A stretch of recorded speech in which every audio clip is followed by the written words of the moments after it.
ಸ್ನೇಹಿತರೆ, ನಮ್ಮ ವಿಡಿಯೋ ನೋಡುತ್ತಿದ್ದರೆ ದಯವಿಟ್ಟು ನಮ್ಮ ಚಾನೆಲ್ ಅನ್ನು ಸಬ್ಸ್ಕ್ರೈಬ್ ಮಾಡಿ. ನಿಮ್ಮ ಬೆಂಬಲವೇ ನಮ್ಮ ಶಕ್ತಿ. ಪ್ರತಿಯೊಂದು ಸಬ್ಸ್ಕ್ರಿಪ್ಷನ್ ನಮ್ಮನ್ನು ಇನ್ನಷ್ಟು ಉತ್ತಮ ವಿಷಯಗಳನ್ನು ತಯಾರಿಸಲು ಪ್ರೇರೇಪಿಸುತ್ತದೆ. ಹಾಗಾಗಿ ಸಬ್ಸ್ಕ್ರೈಬ್ ಮಾಡುವುದನ್ನು ಮರೆಯಬೇಡಿ. ನಮಸ್ಕಾರ ಗೆಳೆಯರೇ, ದೇಶ ಪ್ರೇಮಿಗಳೇ, ನಮ್ಮ ಯೂಟ್ಯೂಬ್ ಚಾನಲ್ಗೆ ಸ್ವಾಗತ ನಿಮಗೆ.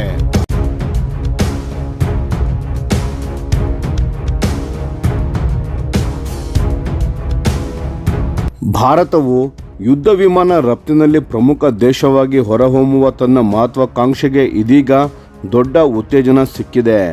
ಅಮೆರಿಕದ ಪ್ರಮುಖ ಏರೋಸ್ಪೇಸ್ ಕಂಪನಿಯಾದ ಜನರಲ್ ಎಲೆಕ್ಟ್ರಿಕ್ ಜಿಇ ನೀಡಿರುವ ದೃಢ ಬದ್ಧತೆಯೇ ಇದಕ್ಕೆ ಪ್ರಮುಖ ಕಾರಣವಾಗಿದೆ.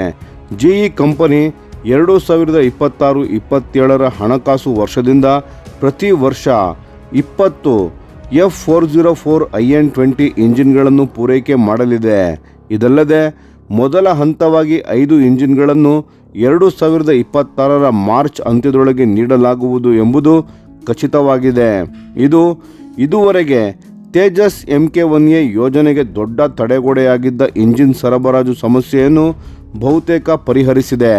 ಈ ಸಮಸ್ಯೆಯೇ ಭಾರತೀಯ ವಾಯುಪಡೆಗೆ IAFಗೆ ವಿಮಾನ ವಿತರಣೆಯಲ್ಲೂ ಮತ್ತು ವಿದೇಶಿ ಮಾರುಕಟ್ಟೆ ಪ್ರಚಾರದಲ್ಲೂ ಅಡ್ಡಿಯಾಗಿತ್ತು. ಸಪ್ಲೈ ಚೈನ್ ಸಮಸ್ಯೆಗೆ ಅಂತ್ಯ. 4.5ನೇ ತಲೆಮಾರಿನ ಅತ್ಯಾಧುನಿಕ ಲಘು ಯುದ್ಧ ವಿಮಾನವಾದ ತೇಜಸ್ MK1Aನ ರಫ್ತು ಪ್ರಚಾರ ಇಂಜಿನ್ಗಳು ನಿರಂತರ ವಿಳಂಬದಿಂದಾಗಿ ಅಕ್ಷರಶಃ ಸ್ಥಗಿತಗೊಂಡಿತ್ತು.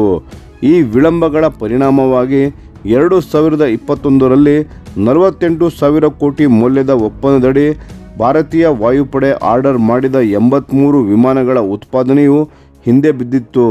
ಇದೀಗ ಇಂಜಿನ್ಗಳ ಪೂರೈಕೆ ಸುಧಾರಿಸುತ್ತಿರುವ ಹಿನ್ನೆಲೆಯಲ್ಲಿ HAL ಮತ್ತು ರಕ್ಷಣಾ ಸಚಿವಾಲಯವು ವಿದೇಶಿ ಮಾರಾಟ ತಂತ್ರವನ್ನು ಮತ್ತೆ ಚುರುಕುಗೊಳಿಸಲು ಸಜ್ಜಾಗಿವೆ. ರಕ್ಷಣಾ ವಲಯದ ಅಧಿಕಾರಿಗಳ ಪ್ರಕಾರ ಹೊಸ ಇಂಜಿನ್ಗಳ ಆಗಮನದಿಂದ HAL ಮಾರ್ಚ್ 2026ರಿಂದ ಭಾರತೀಯ ವಾಯುಪಡೆಗೆ ವಿಮಾನ ವಿತರಣೆಯನ್ನು ಪುನರಾರಂಭಿಸಲಿದೆ. ಅದರೊಂದಿಗೆ ಜುಲೈ 2026ರ ಒಳಗೆ ಒಟ್ಟು 5 ತೇಜಸ್ MK1A ವಿಮಾನಗಳನ್ನು ಹಸ್ತಾಂತರಿಸುವ ನಿರೀಕ್ಷೆಯಿದೆ. ಉತ್ಪಾದನಾ ವೇಳಾಪಟ್ಟಿಯನ್ನು ಕಟ್ಟುನಿಟ್ಟಾಗಿ ಪಾಲಿಸುವುದು ಅತ್ಯಂತ ಮಹತ್ವದ ವಿಷಯವೂ ಆಗಿದೆ. ಏಕೆಂದರೆ ವಿದೇಶಿ ಗ್ರಾಹಕರು ಕಾರ್ಯಕ್ಷಮತೆಯ ಜೊತೆಗೆ ನಂಬಿಕೆ ಮತ್ತು ವಿಶ್ವಾಸಾರ್ಹತೆಯನ್ನು ಪ್ರಮುಖ ಅಂಶವಾಗಿ ಪರಿಗಣಿಸುತ್ತಾರೆ. 97 ವಿಮಾನಗಳ ಹೊಸ ಆರ್ಡರ್ ದೊಡ್ಡ ವಿಶ್ವಾಸದ ಸಂಕೇತ. ತೇಜಸ್ MK1A ಯೋಜನೆಗೆ ಮತ್ತಷ್ಟು ಬಲ ನೀಡಿರುವುದು 97 ಹೆಚ್ಚುವರಿ ಯುದ್ಧ ವಿಮಾನಗಳಿಗೆ ಸರ್ಕಾರ ನೀಡಿರುವ ಅನುಮೋದನೆ. ಸುಮಾರು $62,370 ಕೋಟಿ ಅಂದರೆ $7.5 ಬಿಲಿಯನ್ ಮೌಲ್ಯದ ಈ ಒಪ್ಪಂದ ರಕ್ಷಣಾ ವಲಯದಲ್ಲಿ ತೇಜಸ್ ವೇದಿಕೆಯ ಪರಿಪಕ್ವತೆಯ ಮೇಲೆ ಸರ್ಕಾರದ ಅಧಿಕೃತ ವಿಶ್ವಾಸ ಎಂದು ಪರಿಗಣಿಸಲಾಗಿದೆ.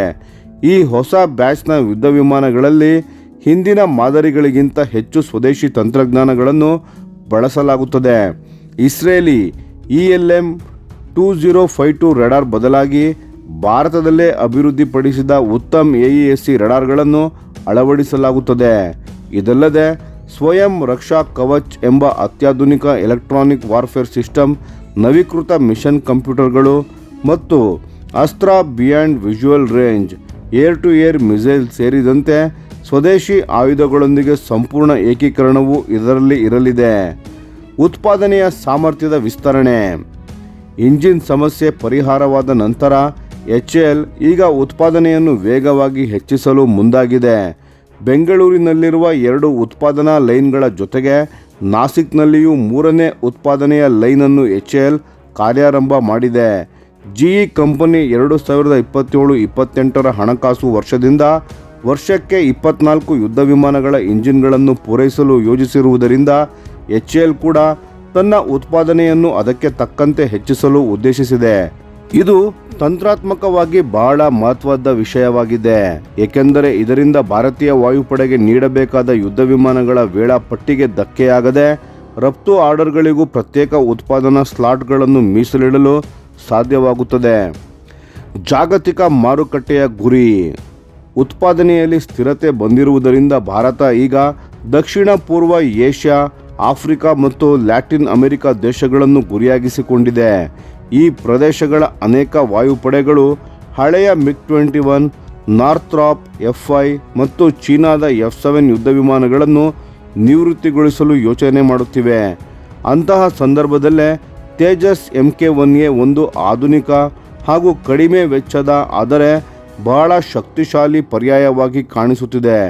ಈ ವಿಮಾನವು ಸುಧಾರಿತ ಗ್ಲಾಸ್ ಕಾಕ್ಪಿಟ್, AESA ರಡಾರ್ ಸಾಮರ್ಥ್ಯ ಮತ್ತು ಪರಿಣಾಮಕಾರಿ ದಾಳಿ ಸಾಮರ್ಥ್ಯವನ್ನು ಹೊಂದಿದ್ದು ಭಾರೀ ಡಬಲ್ ಇಂಜಿನ್ ಫೈಟರ್ಗಳಿಗಿಂತ ಕಡಿಮೆ ಖರೀದಿ ಮತ್ತು ನಿರ್ವಹಣೆಯ ವೆಚ್ಚದಲ್ಲಿ ವಿಶ್ವಾಸಾರ್ಹ ವಾಯು ರಕ್ಷಣೆಯನ್ನು ಒದಗಿಸುತ್ತದೆ. ಫಿಲಿಪೈನ್ಸ್ ಮತ್ತು ಈಜಿಪ್ಟ್ ಮೊದಲಾದ ದೇಶಗಳು ಈಗಾಗಲೇ ತೇಜಸ್ ಮೇಲೆ ಆಸಕ್ತಿಯನ್ನು ತೋರಿವೆ ಮತ್ತು ಇದೀಗ ಇಂಜಿನ್ ಸರಬರಾಜಿನ ಭರವಸೆಯಿಂದ ಈ ಮಾತುಕತೆಗಳು ವೇಗ ಪಡೆಯುವ ಸಾಧ್ಯತೆ ಇದೆ. ಇಂದು ಎಂಜಿನ್ ಸರಬರಾಜು ಭದ್ರವಾಗಿದೆ. 180ಕ್ಕಿಂತ ಹೆಚ್ಚು ತೇಜಸ್ Mk-1A ವಿಮಾನಗಳ ದೇಶೀಯ ಆರ್ಡರ್ ಬುಕ್ ಆಗಿದೆ ಮತ್ತು ಉತ್ಪಾದನಾ ಸಾಮರ್ಥ್ಯವು ವಿಸ್ತರಿಸುತ್ತಿದೆ. ಇವೆಲ್ಲದರೊಂದಿಗೆ ತೇಜಸ್ ಕಾರ್ಯಕ್ರಮವು ಈಗ ಕೇವಲ ಅಭಿವೃದ್ಧಿಯ ಸಾಧನೆಯಲ್ಲ, ಜಾಗತಿಕ ರಕ್ಷಣಾ ಮಾರುಕಟ್ಟೆಯಲ್ಲಿ ಸ್ಪರ್ಧಿಸುವ ಶಕ್ತಿಯುತ ವೇದಿಕೆಯಾಗಲು ಸಿದ್ಧವಾಗಿದೆ.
ಈ ವಿಡಿಯೋ ನಿಮಗೆ ಇಷ್ಟವಾಗಿದ್ದರೆ ಲೈಕ್ ಮಾಡಿ ಮತ್ತು ನಮ್ಮ ಚಾನೆಲನ್ನು ಸಬ್ಸ್ಕ್ರೈಬ್ ಮಾಡಿ ಹಾಗೂ ಬೆಲ್ ಐಕಾನ್ ಒತ್ತಿ.